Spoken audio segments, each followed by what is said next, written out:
Good morning, good afternoon and good evening everyone. My name is Liam, your coach of the West Shan United team, and welcome to week 3 of the Pokemon Premier League.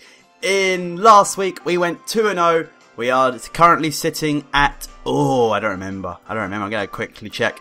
Currently sitting at 3rd in the table, I believe it is. 3rd or 4th, one of the two. We are currently sitting at 3rd or 4th in the table, which is pretty damn good. Like I said, I've never won the first 2 weeks of a league before, so I've never ever won the first 3 weeks of a league before. So I was going into this match with definite, not chip on my shoulder, as much as just like, that first loss is coming soon. Eventually I have to lose. So I was kind of starting to psych myself out a little bit in terms of just like, eventually I'm going to have to lose kind of thing. But that doesn't mean I tried any less hard. This week we are taking on the Pinecobh Ramblers FC and a good friend of mine, Potato Jim. And his team is as follows.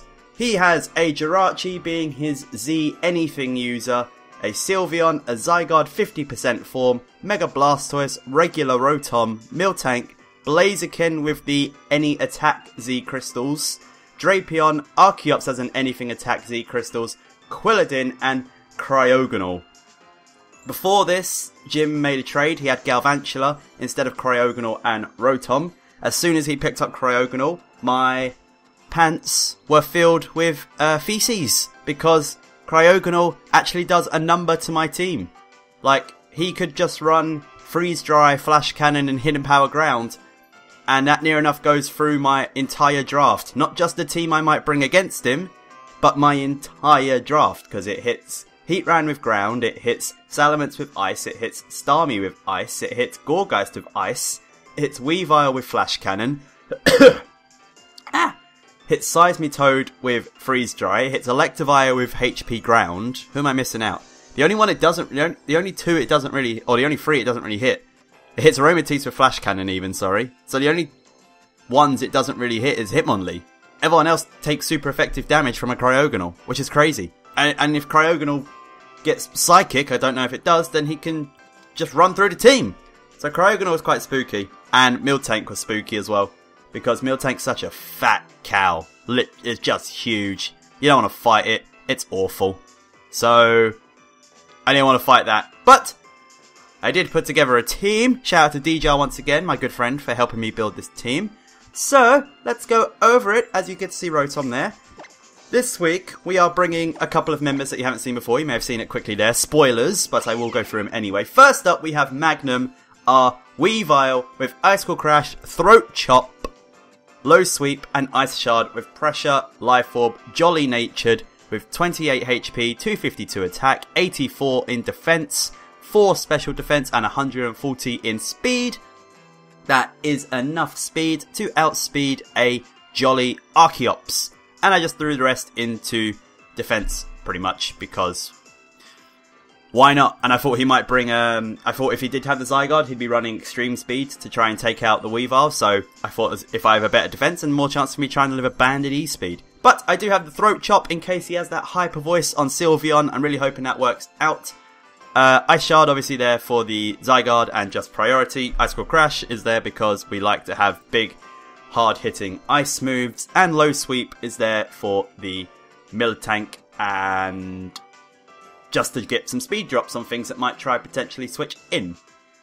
So Weavile's pretty standard. I'm pretty sure I've brought Life Orb every single week with Weavile so far. But Weavile's just so strong with Life Orb, you can't turn it down. Next up we have Ryan Dunn, our Heatran, with the Choice Scarf with Fire Blast, Flash Cannon, Earth Power and Dragon Pulse. He is a modest nature this week with 4 HP, 252 special attack, 72 special defense and 180 speed, enough speed to outspeed a Jolly Natured Archeops thanks to my Choice Scarf. Heatran has a pretty good matchup here. Heatran has a pretty decent matchup because I hit a lot of Pokemon on his team with super effective moves. You might be wondering why I'm running the Dragon Pulse over the Hidden Power Ice. The Dragon Pulse is there to hit the Zygarde. However, you might be thinking, why are you not running Hidden Power Ice? Because Hidden Power Ice hits it for quad effective damage, because I know for a fact that his switch-in, and pretty much his only switch-in for a Heatran, well he has 2 switch-ins for Heatran nearly, he can switch in Mega Blastoise, But Mega Blastoise isn't exactly the most Spadef-y thing in the world. And he has a much better option of switching in with Miltank. Both of those take not very effective damage from Hidden Power Ice. So if I go for a Dragon Pulse on Zygarde, yes, I may potentially miss out on a kill. It's still going to do a lot of damage, still going to be super effective, but it also does more damage to his Heatran switch-ins, being Miltank and Mega Blastoise. Earth Power is there, obviously, just to hit the Drapion, hit the Jirachi in case I don't feel like missing a Fire Blast at some point. Flash Cannon there to hit Sylveon. Flash Cannon and Fire Blast obviously both hit Cryogonal. So, Choice Scarf Heatran, quite a lovely little beast, And of course, Earth Power is there to hit Blaziken. I'll outspeed Blaziken if it's jolly, whatever, because Blaziken only has base 80 speed. I always expect it to be faster. Next up we have Gemini, our Starmie, with Hydro Pump, Ice Beam, Grass Knot and Rapid Spin, Analytic and Life Orb boosted this week with 28 HP, 4 defense, 252 special attack, 4 Spadef and 220 speed. Enough speed to outspeed a Jolly Natured Archeops. Jolly Natured Archeops is pretty much the fastest thing on his team, so if I could outspeed that, I'm golden. Hydro Pump, Analytic Boost, hurting anything. Don't care what switches in. Mega Blastoise, it's gonna hurt. Miltank, it's gonna hurt. Sylveon, it's gonna hurt. Anything you want to switch into an Analytic boosted Hydro Pump is gonna hurt, especially Life Orb boosted. Ice Beam, obviously, just hits Zygarde. Ice Beam also hits Archeops. Ice Beam also, it's just a nice move, hits Quilladin in case he decides to bring it.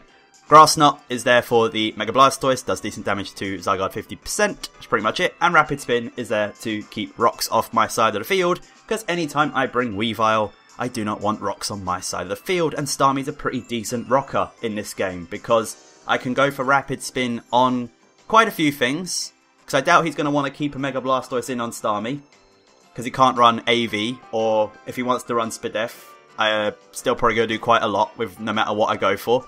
And if he wants to go into his spin blocker, being Rotom, Rotom is not very bulky, and if I can predict that, I will, well, if I can predict it, I will hit him with a Hydro Pump, and if I don't predict it, I still outspeed him to take him out of a Hydro Pump, unless he's like an AV Rotom, or very Spadef-y, bulky Rotom. But yeah, Starmie, I like it a lot. Next up we have Cavity, our Aromatisse, coming for the first week, her debut, with Moonblast, Wish, Protect and Toxic, Aroma Veil, Leftovers, Calm Nature. Oh, sorry, didn't mention Starmie was timid. Yeah, Aromatisse, Calm Nature, 252 HP, 252 Special Defense, and 4 Defense. Originally, I had Reflect instead of Toxic, but I wanted Toxic to wear down the potential Miltank. This is just the Spadef wall today. Pretty much, this is just the Spadef wall today. Aromatisse, Zygarde, Drapion, even though it has Poison Jab, still does good damage with Moonblast. Blaziken, again, has Poison Jab, still does good damage. Yeah, Aromatisse, good first week to bring it. Spadef Wall, fun stuff. Wish Protect to pass wishes around, especially with things like Heatran that do a lot of work, and Starmie that do a lot of work. Not much more to say about my little girl there. Next up we have Tommy, our Salamence, another reason to keep rocks off the field, with Dragon Claw, Earthquake, Iron Tail and Roost. Intimidate, holding the Steelium Z for the Iron Tail so I can hit a Corkscrew Crash. Salamence is 252 attack, 4 Spadef and 252 speed with Jolly Nature. Enough to speed tie with a Jolly or Timid Jirachi. Best I can do there, unless I'm going to run a Scarf. But I didn't want to run a Scarf. I wanted to run the Steelium Z, because with the Sylveon around, obviously Sylveon switches into Salamence, and that would be nice. Okay, so yeah, I had a real debate with Mega Salamence, if only I had Mega Salamence. I had a real debate with Salamence's ability, because I could have, I've gone with Intimidate, because after Rocks, if I take Rocks damage and I Intimidate a Blaziken, I can take a Stone Edge. Intimidate's also not bad for Drapion, to force a switch, and potentially kill it off with the Earthquake before he kills me if he's Scarfed. It's also not bad for the Archeops if I want to Intimidate that. So there's a couple of things to Intimidate, and of course Zygarde 50% too. But if I did have Moxie, which I was also debating of running, it wasn't going to be for sweeping potential. There was no way Salamence is going to sweep his team, because he has that Cryogonal which outspeeds me every time. Anytime I got to a +1 Moxie, he would bring in Cryogonal. But the reason I was just going to bring my Moxie on Salamence was not to sweep, but just to pressure him. Because if my Salamence got a kill on something, and then he had to bring in his Cryogonal, he couldn't afford to go for anything but Freeze Dry. Because if he had gone for a HP Ground, expecting me to go into my Heatran, and I predicted that, and then I killed off his Cryogonal, Salamence would go through the rest of the team pretty much. So with that pressure, if I was +1 Moxie, knowing for a fact he had to go for a Freeze Dry, I could get a nice switch into my Heatran, and if he is not Choice Scarfed himself, I could outspeed him and take him out with a potential Flash Cannon or Fire Blast. Again, Moxie was not there to sweep, it was just there to pressure and make him make obvious moves so I could switch out and keep momentum. Iron Tail, yeah, like I said, there for Sylveon. Dragon Claw, Stab, Earthquake, there for Jirachi. Roost is there in case I can roost up on anything, because I fully expect him to bring rocks and hazards. And last on the team we have Cousin. We have Cousin the Regirock with 252 HP, 236 defense and 20 speed. Stealth Rock, Earthquake, Thunder Wave and Ice Punch, Clear Body with Rocky Helmet. Regirock has enough speed investment to outspeed a Jolly Blaziken if he is paralysed. That is a very, very big thing. If I can paralyse the Blaziken, then Regirock will outspeed him. That is lovely. It's very good. Regirock's debut of the season here. Rocky Helmet. Again, for that Blaziken, if he brings a physical one, if I want to switch it on a Zygarde Extreme Speed, potentially, or if he starts going for the Outrages or whatever you want, because then I've got the Ice Punch too. As well as taking the Rocky Helmet damage, Ice Punch will probably be enough to kill him, assuming he's not just at full. Also takes the Archeop's potential Head Smash, and just generally not a bad one, because he has quite a lot of things that can go for physical moves. Even Jirachi, if he wants to go for Iron Head, it will do a lot of damage, but he'll slowly start whittling himself down, so it's less chance of him just flinching me to death, more chance of him actually having to think if he decides to take that route. But that's the team that's going to face Mr. Potato Jim. Like I said, he has a good team, and I was psyching myself out a little bit this battle, with just like, I have to lose at some point, I can't keep going undefeated, that's not me, I'm not the kind of guy to undefeated. But let's go over to Battle Liam and see how the battle's going. Take it over, Battle Liam.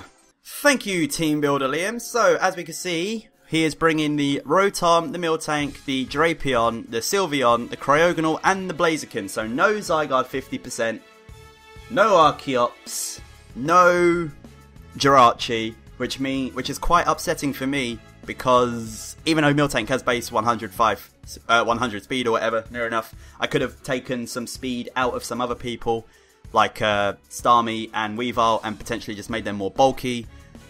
Even though he did bring Cryogonal, which is 105 speed, so outspeeding that would have been nice, but like I said, I could have made them a bit more bulky. But seeing this team, I thought my best lead was Regirock. I really wanted the rocks up because I could see this being a switch-heavy team, because he's going to have to bring in Miltank on Heatran a lot. He's going to bring Rotom in to block any potential rapid spins for if he gets rocks up. And the Cryogonal, like I said, in the team builder scared me quite a lot, so if I can get some 25% damage on that every time, be quite good. And I did think of the potential Focus Sash on Blaziken, which, again, I didn't want to deal with. So potential Blaziken on Focus Sash would have been spooky dook. So I decided to start off with Regirock, and as you can see on the team builder, he decided to start off with Rotom. I didn't know they put that in. That might have been something from last gen, but I just never noticed that the Pokemon you start with actually are on the left side of the battle. I didn't know. But yes, I start off with Cousin on this one, the Regirock getting his debut. Regirock's so cool. I love its design. As he starts with Inzaption, which is a great name for Rotom. Like I said, I just want the rocks up. So turn one, I'm just going to go for the rocks, as he goes for the Will-O-Wisp, which is a good play on his part, because not only do I not have leftovers, so it's going to be taking chip damage, but that does make it difficult for me to enact my Blaziken plan for if I do potentially T-Wave him and try and kill him off with Earthquake. Now he'll live an Earthquake rather than die to an Earthquake. So it's unfortunate. And also if I had the Rock move, it would have been easier to take on my Regirock with Cryogonal. I do switch out the Regirock here, not really knowing what he wants to go for. I expect him to maybe go for like a Volt Switch or something. So I just go into my Spare Death wall, going to Cavity as he goes for a Volt Switch. That does laughable damage, really. God damn, Aromatisse is a thick woman. He goes into Dragunov, which is his Drapion. He takes some rocks damage. I don't want to take a poison jab here. He does reveal that he is Black Sludge, which makes me think he is a potentially bulky T-Spike setter, Drapion set. Or he might be an SD set. I didn't think he'd be Agility though. I was pretty certain he wasn't going to be agility. So I do just go out into my Heatran here, predicting him to not just go for the Earthquake. He does go for the T-Spikes, so he is a T-Spike set indeed. That's not too bad. I do have my Starmie to get rid of any T-Spikes. Heatran's not getting poisoned, Salamence isn't getting poisoned, so it's not the worst thing in the world. And if I do just get a regular poison on my Aromatisse, I can't be Toxic Sword down, so it's not too bad. He does switch out, the Drapion goes into his dedicated switch in for this, which is the Miltank. Like I said in the team builder, as I go for the Fire Blast, I'm going to pause it here because going for Fire Blast there was a misplay on my part. I was 100% certain he was going to go into Miltank, but for some reason I thought to myself, go for Fire Blast because it's going to do the most damage to Miltank. Even though I know for a fact, I thought, even though he has Thick Fat, Fire Blast is going to do the most damage to Miltank. Totally wouldn't have. If I went for the Flash Cannon, that would have done more damage. I doubt it would have been a 2-hit KO at this point, because Miltank was quite fat, but it would have done more damage than this. So that's a misplay on my part there. I do just go for the Fire Blast though. It does pretty decent damage. That's about, after Rocks switch in, 2 Flash Cannons may have killed him actually. Because he took however much damage you take from Rocks, and even with Thick Fat, Fire Blast put him just like maybe just above 50%, maybe on 55. So if I'd gone for the Flash Cannon there, it might have dropped him below that 50% mark, and I'm pretty certain he doesn't have leftovers. I have to go for 2 Fire Blasts there, just to try and maybe get a high roll or burn him. I do miss it, as he goes for the Milk Drink. The miss isn't too massive there, because I wasn't doing 50% with Fire Blast anyway, so it really didn't make a difference. That Fire Blast miss, meh. It was a moot point. Haha, fun. I do just go into my Starmie here, not seeing what Miltank really wants to do to me, and even if I do get poisoned, I'm not too fussed with it. He does just go for the Stealth Rocks, so perfect time for me to go into Starmie, expecting the Stealth Rocks. Now I can just spin them away along with the T-Spikes, or I can go for an Analytic boosted Hydro Pump on anything that wants to switch in, which he has no switch-ins for, as we said in the team builder. He is going to take out the Miltank, predicting me to go for the Rapid Spin. He goes into the Inzaption, which is fine, because I go for the Hydro Pump on this turn to catch something on the switch. He takes Rocks. This thing's definitely dead if it takes a Hydro Pump. But I miss the Hydro Pump, which is rather unfortunate, because an Analytic boosted Life Orb Hydro Pump, no matter what Rotom set you are, is gonna die, especially after taking Rocks damage. So Rotom is still around, because I missed the Hydro Pump. Not the worst thing in the world though, because I know I outspeed it. I do have to take some more poison damage. Not too terrified. I know I can still kill him with a Hydro Pump. So I just go for it again. And I miss it again! Now, this is very crucial to the entirety of the battle. So, yeah, I missed 2 Hydro Pumps on the Rotom when they were both guaranteed kills.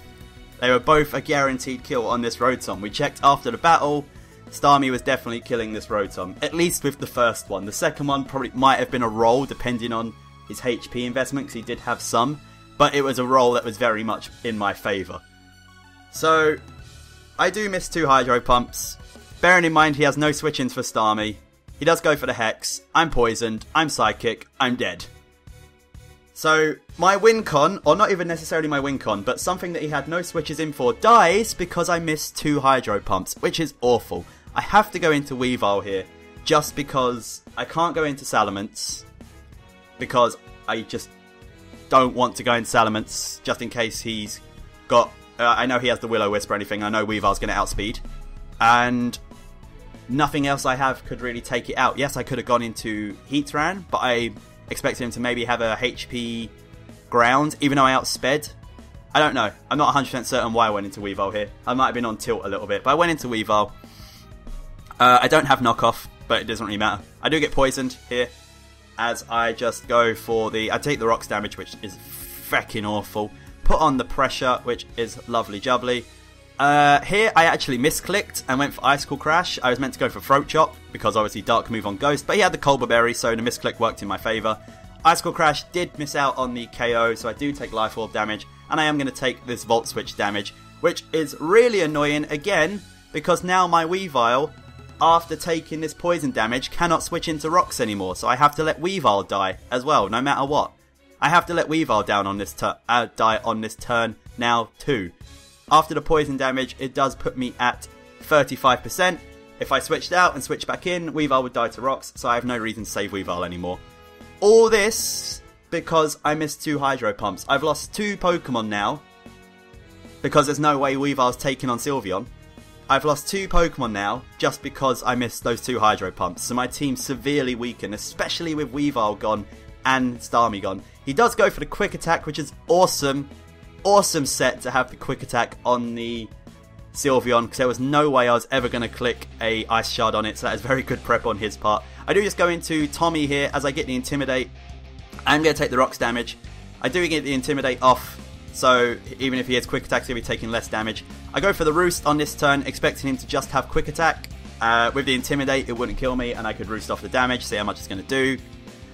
But he went for Protect, so Roost was actually the perfect play there, as I'm now back at full regardless of it, and I'm really glad I didn't go for the Corkscrew Crash. That was more of my scouting Roost. Now I go for the Corkscrew Crash, knowing that he can't Protect to take this damage, and he is definitely dead. I calced it enough to know that Corkscrew Crash is going to kill a Sylveon from this point, unless he has the Babiri Berry, which he didn't. He had the Pixie Plate. Corkscrew Crash is one of my favourite animations for a Z move, by the way. It looks awesome. This is where that Moxie thing comes into play that I said, because now I've got a kill on the Sylveon. I would have got +1. Maybe he would have gone for Quick Attack instead of Protect on the Roost if he wasn't -1. So maybe that would have come into play. I don't know. All I know is the Hydro Pumps are still kicking my ass. He does go into the Cryogonal though, take the Rocks damage. Literally nothing I can do to stay in here. Unless I was Scarfed and he wasn't Scarfed, he's going to kill me every time. I go for a middle ground play, going into the Aromatisse, because he might predict me to go into the Heatran on the Freeze Dry. So I go for a middle ground play and just go into the Aromatisse. He does go for the Freeze Dry, so Heatran would have been the optimal play there. But like I said, I had to start playing it a bit safer with 2 of my main Pokemon down. Aromatisse is going to take the Freeze Dry, not too badly. With Leftovers and Poison though, going to still stay above half. I can just Wish Protect up at some point on this, on potentially the Miltank, because I am already poisoned and it's not much else it can do to me. He switches out, which tells me that he's Scarfed, because he would have just gone for a Flash Cannon there. There's nothing I could have done to kill him. He goes into Drogonov. I pull a double, expecting him to switch out there, because even if he did go for a Flash Cannon, I don't think he would take damage. I pulled a double there to try and keep some momentum as I go back into Heatran, which is really worked out for me, actually. He does take the Black Sludge Recovery, but he doesn't want to take an Earth Power on his Drapion, so he switches out here, goes back out into his main switch in for this, which is the Miltank, the Majesty, and this Miltank's getting to be a pain in the backside. So I go for Fire Blast. Again, I don't know why I was thinking Fire Blast would do more against it. If I was going for Flash Cannons there, I probably could have killed the cow.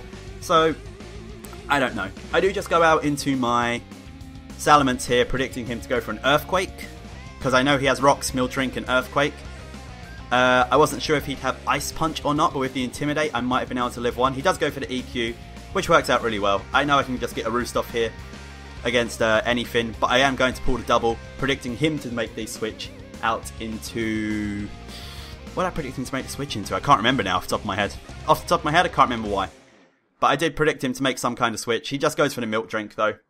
As I am in with my Aromatisse, which is okay, because I really needed a Toxic on this Miltank, because once this Miltank is Toxic, then even if I do click Fire Blast on my Heatran anymore, it can't switch into him anymore, because with Rocks, 2 Fire Blasts and 2 ticks of Toxic, this Miltank would die. So he does go for the Seismic Toss, revealing his full moveset, which is great, because now I know his moveset is Stealth Rocks, Earthquake, Milk Drink, and Seismic Toss, which means with my Salamence having Roost, I can wall this Miltank completely. So as long as this Miltank is around, anytime Miltank comes in, I can bring in Salamence, and then even get a free Roost off or free damage off on anything, which is absolutely perfect. This puts a bit of momentum back in my favour just by knowing that. I do land the Toxic on the Miltank, which is great. Like I said, it makes its switch in factor a little less scary. I do live on 10 HP with my Aromatisse. He is going to withdraw there though.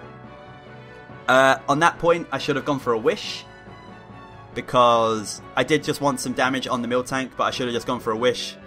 The Toxic damage probably wasn't very good, because he would have lost Miltank. I did get damage off on the Cryogonal though, which does sort of matter later on, as you might see. So I do get the Leftovers back. I'm going to take the Toxic damage, and at this point Aromatisse has sort of done what she needed to do. She goes down to Poison that turn, which is unfortunate, because I was hoping to leave her in to lock the Cryogonal into a move. I do go into Cousins here, because I want to take him out pretty much. and I need to damage him, but not with anything else. He does go for Rapid Spin, which works out really well in my favour, because I've got the Rocky Helmet, so he's slowly going to be killing himself. On this turn, I went for the T-Wave, just to paralyse him or anything that might switch in, and now he really wants to keep the rocks away, because if he just wants to keep the rocks away at this point, so I have no reason to not just keep on clicking Stealth Rocks, because Rapid Spin will eventually kill himself, and I'll keep my rocks up, which is fine by me. So he Rapid Spins again. He dies to the Rocky Helmet from Regirock, so Regirock picks up a nice kill there on his first outing. Even though he hasn't launched one attack yet, does pick up a kill. I am free to just go for the Stealth Rocks again, as I predict him to kill himself on the Rapid Spin.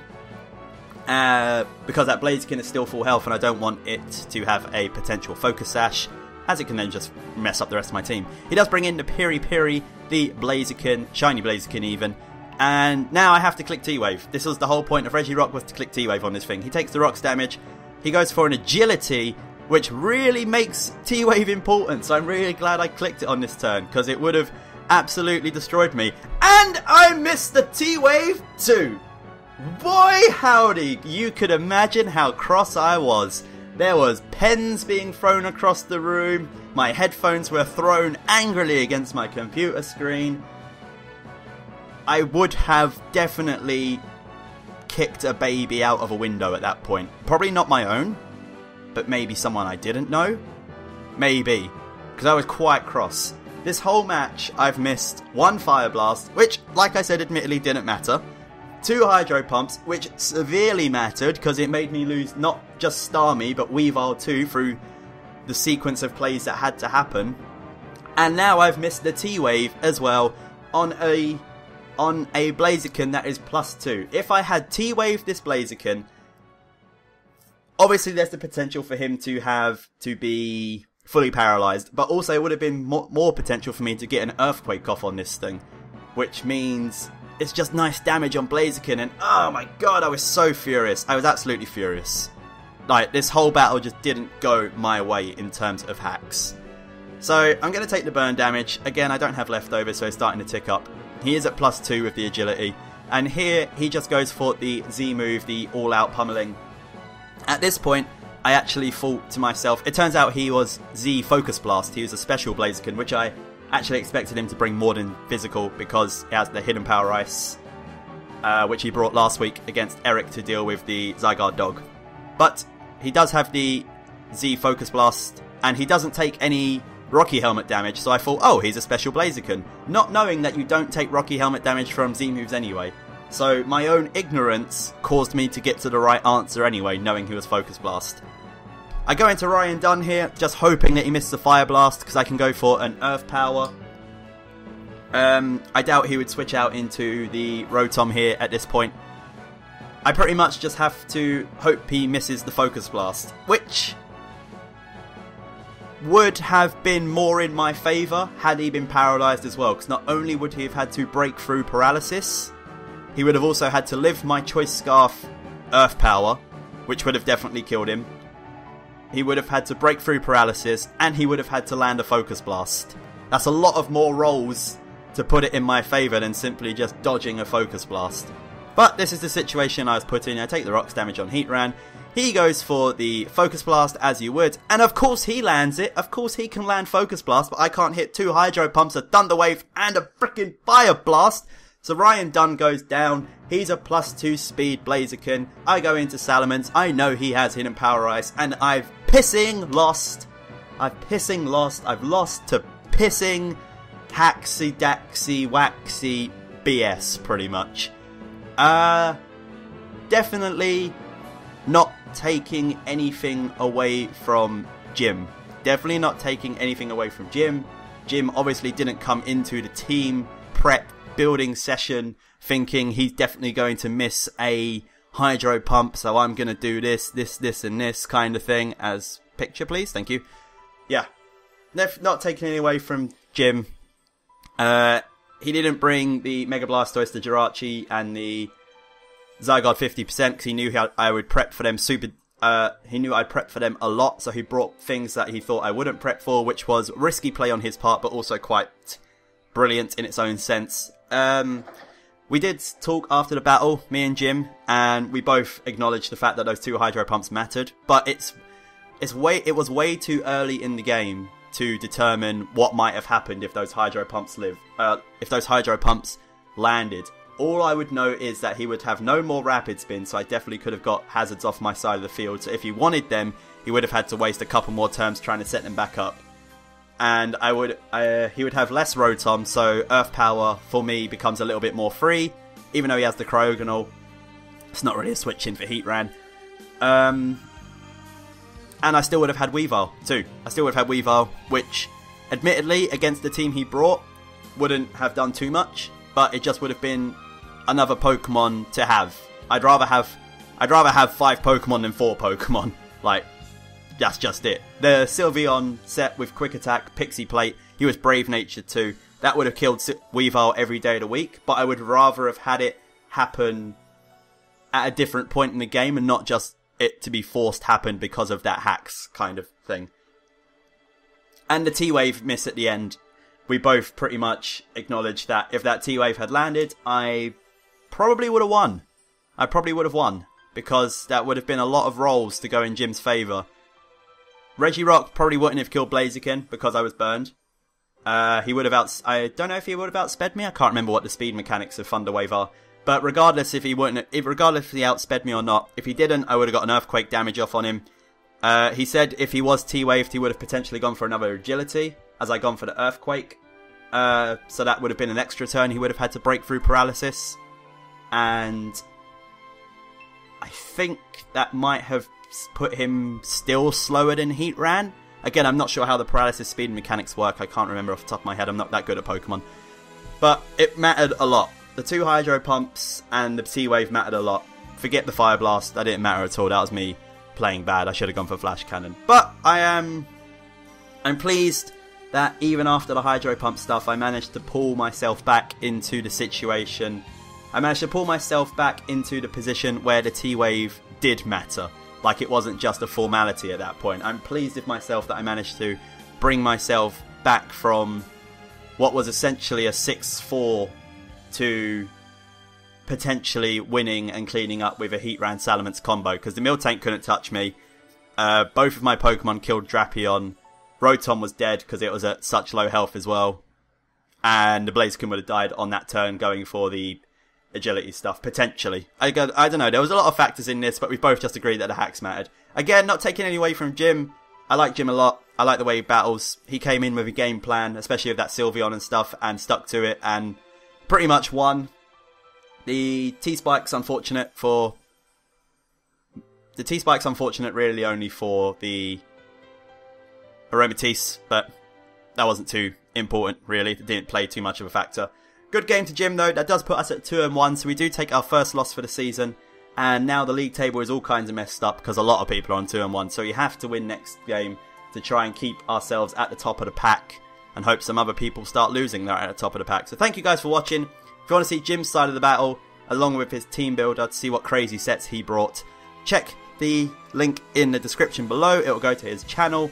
Find the video. It will be up now, same time as this one, so you can see what he thinks about the whole situation and things. Thank you, Jim, for the battle. Thank you all for watching. I hope you enjoyed it. Come back next Wednesday where we take on the Nido Queen's Park Rangers and my very, very good friend, Mr. Ryquin. Mr. Ryquin, I've been looking forward to this battle for a very long time. Come back next Wednesday. It's definitely going to be a fun one. Thank you guys for watching. Love you all. Mwah. Take care, everyone. Bye-bye.